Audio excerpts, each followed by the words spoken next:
आज का दिन हम सबको उन चेहरों को बेनकाब करने का भी एक अवसर दे रहा है जिन लोगों ने लोकतंत्र की आड़ में भारत के मूल्यों और आदर्शों को अपने स्वार्थ की बलि चढ़ाने का कुत्सित प्रयास किया। यही तो कांग्रेस करती रही और आज भी उसी मार्ग पर कांग्रेस हो या समाजवादी पार्टी हो या आरजेडी हो या उनके सहयोगी दल हो, उसी मार्ग का अनुसरण कर रहे हैं। कैसे कांग्रेस ने 25 जून 1975 के बाद लगातार न केवल विधायिका को बल्कि न्यायपालिका और कार्यपालिका के अधिकारों को बंधक बना दिया था। मीडिया जो लोकतंत्र के चतुर्थ स्तंभ के रूप में मानी जाती है, सेंसरशिप के माध्यम से उनकी बिजली काट दी गई।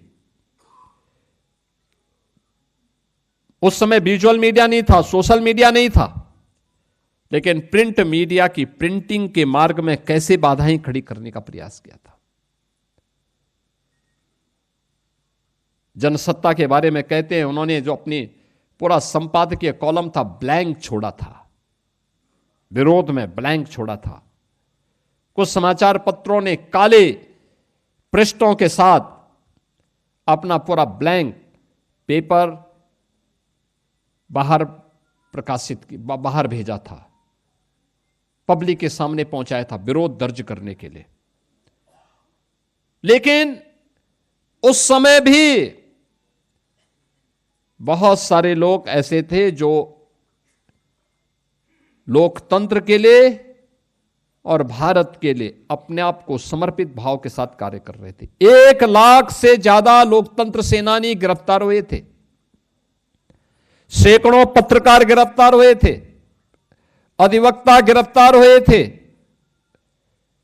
समाज के अलग अलग तबके के लोग, क्या चिकित्सक, क्या शिक्षक, क्या अधिवक्ता,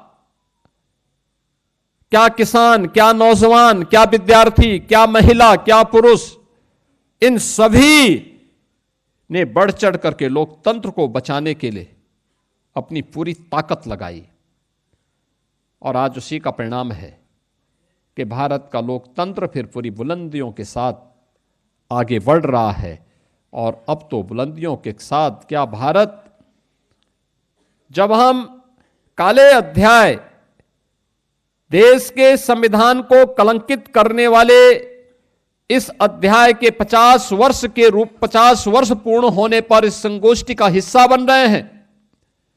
बहनों और भाइयों, बहुत सारे प्रश्न हम सबके सामने हैं और प्रश्न वही, क्या उस कांग्रेस को, उस समाजवादी पार्टी को, उस आरजेडी को जिन्होंने संविधान का गला स्वयं घोंटा था और जब भी अवसर मिला परिवारवाद के लिए, सत्ता स्वार्थ के लिए संविधान का गला घोंटने में किसी प्रकार की कोई कोताही नहीं बरती, क्या उनको संविधान की दुहाई देने का कोई अधिकार है या नहीं है?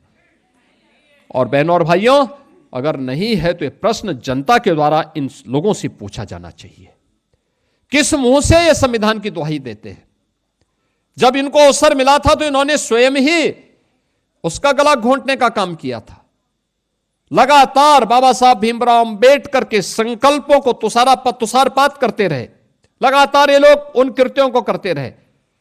और आज ये लोग बाबा साहब भीमराव अंबेडकर की या संविधान की दुहाई देकर के आंखों में धूल झोंकने का काम करते हैं। हमें इनको एहसास कराना चाहिए कि नहीं, सच्चाई ये नहीं है। सच्चाई ये है कि जब भी कांग्रेस को, आरजेडी को, समाजवादी पार्टी को या इन लोगों को जब भी मौका मिला, इन्होंने लोकतंत्र के गले को घोंटने में कोई कोताही नहीं बरती।